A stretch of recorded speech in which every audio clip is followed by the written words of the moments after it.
আগামীতে ক্ষমতায় আসছে বিএনপি এমনটাই ধরে নিচ্ছেন রাজনৈতিক বোদ্ধারা। তারা মনে করছেন সুস্থ থাকলে খালেদা জিয়াকেই দেখা যেতে পারে প্রধানমন্ত্রী হিসেবে। তবে বিএনপির তরুণ নেতারা মনে প্রাণে চান তারেক রহমান আসুক প্রধানমন্ত্রী হয়ে।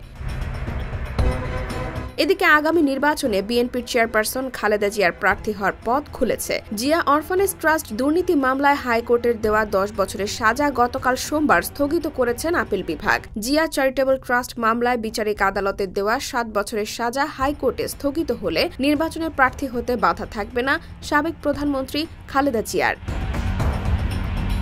সংবিধান অনুযায়ী ফৌজদারি অপরাধে কারো 2 বছরের বেশি সাজা হলে মুক্তি লাভের পর 5 বছর অতিক্রান্ত না হওয়া পর্যন্ত নির্বাচনে প্রার্থী হতে পারেন না। এ কারণে খালেদা জিয়া 2018 সালের নির্বাচনে মনোনয়নপত্র দাখিল করেও প্রার্থী হতে পারেননি। সংবিধান বিশেষজ্ঞরা বলছেন, জিয়া অরফানেজের মতো জিয়া চ্যারিটেবল মামলাতেও সাজা স্থগিত হলে খালেদা জিয়ার প্রার্থিতায় আর বাধা থাকবে না।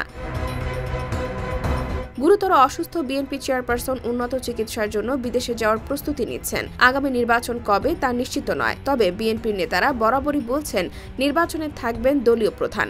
তাদের আশা খালেদা জিয়াই হবেন পরবর্তী প্রধানমন্ত্রী।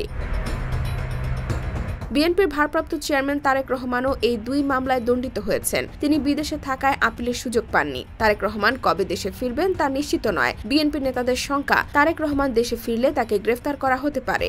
এমন ভয়ে তিনি এখনো দেশে আসছেন না। IBTV USA, new York.